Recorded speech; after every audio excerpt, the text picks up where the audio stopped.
బాబా రూపం ఒక రూపమే, కానీ ఆ రూపం ఇచ్చే ఆనందం ఎప్పుడూ రూపరహితం.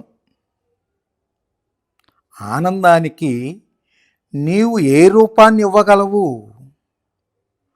ఒకే సమయంలో రెండూ ఉంటాయి.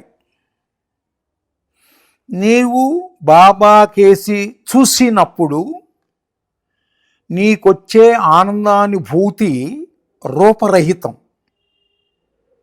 బాబా కూడా అదే విషయాన్ని నన్ను ఆనంద స్వరూపంగా ధ్యానించు, నీకది సాధ్యపడకపోతే నా రూపాన్ని పూజించు అని చెప్పారు.